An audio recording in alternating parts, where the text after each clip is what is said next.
Warning for violent gore and other dark themes. A medium gray Pegasus stallion with lavender mane and tail crept up to the large spikes that surrounded Ponyville. He stared up at them in awe. They were so enormous and tall, he wondered how in Equestria they had gotten there. With a big, brave gulp, he lifted into the air and tried going over. He exclaimed, for as soon as he cleared the fences, an arrow shot through his wing. He tumbled to the ground, which was so far below, hitting it caused him more injury. He looked around as he saw the 4 Pie Sisters trot up to him. Name? Pinkie demanded. The stallion shivered but showed his cutie mark, which was the infinity symbol. Figure 8s, he said. Please, I don't know what's happening. I've been out of town for moons now. Where did that arrow come from? He's lying, said Minkie Pie. Yeah, we're not doing this again, said Inkie Pie. I happen to know that no pony called Figure 8s has ever lived in Ponyville. Pinkie chuckled coldly. Celestia already tried this. Why is she doing it again? I'm here to take you down once and for all, said Figure 8, standing with difficulty. He wasn't a particularly well-built stallion, so the fact that Celestia chose him was questionable.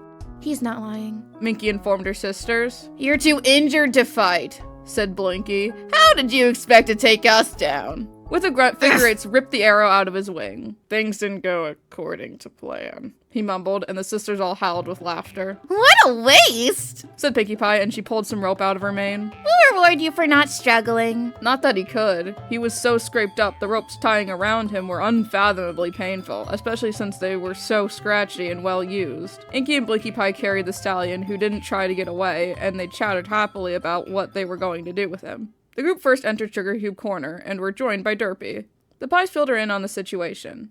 Then, they went down to the basement into the secret tunnel, where they now dragged Figure 8s due to the lack of space inside. Finally, they made it to the castle, and Figure 8s was carried once again, this time down to the dungeon, where many malnourished and injured ponies were locked up in cells. Figure 8s was placed with the mayor. We'll be back to get you once we have a game plan, said Inkie Pie as the mayor untied the stallion. Don't you get too comfortable. She laughed coldly, and the mares went down to track their filly cohorts. This is suspicious, Blinkie hissed to the others. Why would the princess try the same plan if she knew it failed the first time? I don't know, said Pinkie Pie. Whatever the reason, we'll make them regret trying. Figure 8 lamented his injured wing with a sigh. They're gonna take those off first, said an adolescent colt who clearly used to have wings as well. Who are you? Asked Mayor Mare. Yeah, never seen you before, said Big Macintosh. My name's Figure 8s, he replied.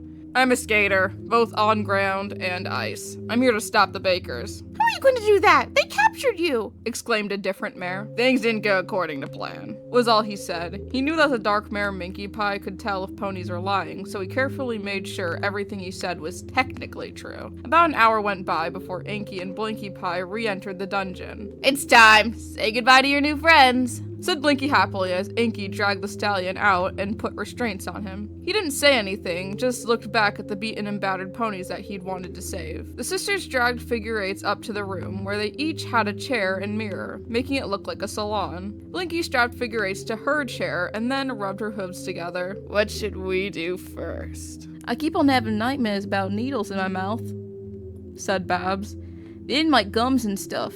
I'll get some needles. Blinkie Pie, you and some pony else should saw off his wings. Pinkie Pie chirped, and she bounced away. Blinkie had Applebloom hold the wing outstretched as she sawed through at the joint. Figure 8s hadn't known how badly this was going to hurt. His voice cracked into a scream as his entire body went rigid, the pain reaching to completely different parts of the body. The brisk air in the castle tickled the exposed wounds once both wings were on the floor, and Figure 8s winced at the dull pain. Blinkie Pie took the wings and placed them aside for later. Then, without much flair, Blinkie Pie used a scalpel to cut off his cutie marks, and she set them on her station's table. Here we go! Squealed Pinkie Pie, bouncing back into the room. She passed a pack of sewing needles to Blinkie Pie, and Inkie Pie fastened a device on Figure 8's head that would keep his mouth open. Let's see, what's the most painful? She took a needle and slowly slid it where the teeth met the gums, causing them to bleed. Figure 8 struggled as tears formed in his eyes. Here comes another! She repeated this action with a different tooth. Oh, they're really bleeding. About 10 needles found their new homes in the stallion's mouth. And just for funsies, she stuck 3 in each eyeball. Blinkie Pie stood back to admire her handiwork. What is this going to accomplish? Figure 8's tried, but he couldn't speak properly. What? Blinkie Pie snapped. Blinkie Pie took the device holding his mouth open off, and Figure Eights managed to spit out some of the needles. His vision was still blurry from the ones in his eyes, but he wasn't completely blind. What's this gonna accomplish? He repeated. What do you mean? Asked Inky Pie. All this torture, the prisoners, what's the point of it all? Doesn't it stop somewhere? What is your end goal? The makers all looked at each other, and then they looked at Pinky. Power. Then she giggled and sighed dreamily at the ceiling. I'm gonna take the power from every pony in my way. I'm gonna rise and conquer, and every pony will be so afraid of us they won't dare fight back. It's not about silly cupcakes anymore. That stopped being the goal a long time ago. We've been training on how to defeat the princesses, and once we do, we're gonna steal their magic and divide it between us. That seems unrealistic, Figure Eight said bluntly. Maybe for every pony else, said Applebloom. But we've been able to get away with ridiculous, unrealistic things in the past, so we know we can do it. I shouldn't even be alive, said Minky Pie. I should have starved while in the cellar. 20 years is a ridiculously unrealistic amount of time, don't you think? It's pretty ridiculously unrealistic how I killed my bullies back home, Babs added with a chuckle. I'm all about unrealistic, said Minky Pie, and she turned to you. Don't you think so, Reader? This conversation's boring. He's just trying to stall, Blinkie Pie complained. She searched her implements and found an empty syringe. After filling it with air, she began injecting small pockets of the seemingly harmless gas under Figure Eight's skin. He squirmed and groaned at the slightly painful, mostly uncomfortable sensation. Once I'm done, Derpy, you can pop these. Yay, I get to pop bubbles! Derpy giggled while clapping. They all watched Blinkie Pie make bubbles all over Figure Eight's body, which looked eerie to say the least. When she finally finished, she handed Derpy a scalpel and she began puncturing every pocket, which released the air and a small bit of blood. Figure Eights, how high is your empathy? Pinkie Pie asked. Ugh, said the stallion, trying to bear the sting of each pop. I don't know, pretty high, I think. Girls, keep working. I'll be right back. Before any pony could ask where she was going, Pinkie Pie was gone. Pop, pop, pop, sang Derpy, stabbing more little bumps on Figure Eight's skin. While she was doing this, Blinkie Pie disappeared to get something else ready. By the time there were no bubbles, she had a transparent beehive complete with bees. No! Figure Eight shouted. Not the bees! Anything but the bees! I'm allergic! Blinkie Pie laughed wickedly and put the hive over his head. His struggling made them more angry, and they began stinging him all over his face. He tried to keep his eyes and mouth closed, screaming into his lips. He said he was allergic! Babs said quickly. He could die, literally right now! Oh shit. Blinkie mumbled, and she removed the bees, using a big puff of some kind of smoke to make them go back to sleep. As the sting-covered Figure Eights arrived, it was clear he was struggling to breathe. Babs thought fast and jabbed his thigh with an EpiPen. They always had some at each station, just in case. Very slowly, Figure Eight's throat returned to normal, and he was panting. You're all insane, he growled angrily. What was the point of that? I think the point is all over your face, Applebloom joked, and they all howled with laughter. It wasn't that funny, Figure Eight shouted. Just then, Pinkie Pie came into the room with a young colt, and she strapped him into the chair next to the stallion. He was a unicorn, and his horn had been broken to stop him from using his magic. We're gonna play the fishhook game, Pinkie announced. But this time, the hooks are going into Snail's lips. Figure Eight, we're going to ask you some questions, and if you run out of time or answer incorrectly, a fishhook will be ripped right out of his face. Ready? No, please, don't hurt him! The stallion cried, but Pinkie Pie was already shoving 3 hooks into Snail's upper lip and 3 in his lower, making him utter muffled yells. This isn't about him. Why are you dragging him into this? Because you care, said Pinkie with a hop. Now, Blinkie, since it's your turn, how about you go first? I'm not prepared for this, said Blinkie Pie, tapping her chin with her hoof thoughtfully. Okay, what's the venomous plant that gives you silly side effects? Poison joke, said Figure Eights. This little colt has a best friend, said Inky Pie. Who is he? That's not fair! I'm not from Boneyville! How would I know that? The makers all laughed at his outburst. It starts with an S, said Snails, but yelped as a fishhook was yanked out. No helping! Pinkie demanded. Minky Pie, your turn! Carousel Boutique is a carousel. True or false? Minky asked softly, and Figure Eights rolled his eyes, making one of the needles fall out. Again, not from Ponyville. Make this game fair. Another cry from Snails came after the second hook was pulled out. Figure Eights bit his lip, feeling horrible for the poor fool. Who defeated King Sombra? Applebloom asked. Wasn't it like that little dragon Twilight? Sparkles, dragon, said Figure Eights gingerly. Apple Bloom looked to Pinkie, and she shrugged. Close enough, She said, and both prisoners sighed with relief. No number before 1,000 has the letter A. True or false? Said Babs. Figure Eights was stumped. Surely it's impossible for 999 words to not have a single A. False, he finally stated, but Pinkie Pie yanked the third hook out of Snails' mouth. He was crying hard now. Okay, look, you can put 10 hooks in my mouth. I don't care. Please stop hurting the little one. You do realize the more you care, the more we want to cause him pain, right? Said Inky Pie. I can't just not care, the stallion mumbled. I appreciate you trying to save me, Snail sniffled. but maybe you could just follow their rules. Derpy, do you have one? Asked Pinkie Pie. Oh, I read this one. She said. What organ can fully regurgitate itself? Okay, what? Said Figure Eights. Do you mean regenerate, Derpy? Asked Inky Pie, and Derpy scratched her head. Maybe. I think that's what she meant. Inky finalized. Well, Figure Eights, how about it? The stallion looked around as if the answer would present itself to him. It might be the spleen. That's not my answer. The kidneys are important too. Maybe the liver. Liver. Final answer. Pinkie Pie looked at Derpy. He's right. She said happily. I wanted to pull it. The party pony groaned. Well, I don't think you'll know this one. What are clarinets made of? Wood? Asked Figure Eight slowly. What kind of wood? Asked Pinkie Pie. Mahogany. Rip. Snails cried out again, sniffling and whimpering. They're made from impingo trees. Next! Laughed Pinkie Pie. What event celebrates the completion of an equestrian city? Asked Blinkie Pie. Oh, I'm from Canterlot. It's the Grand Galloping Gala, said Figure Eights excitedly, and Snails gave a weak laugh of relief. How many peanuts does it take to make a jar of peanut butter? Was Inky Pie's question. Oh, Celestia, Figure Eights muttered. A lot.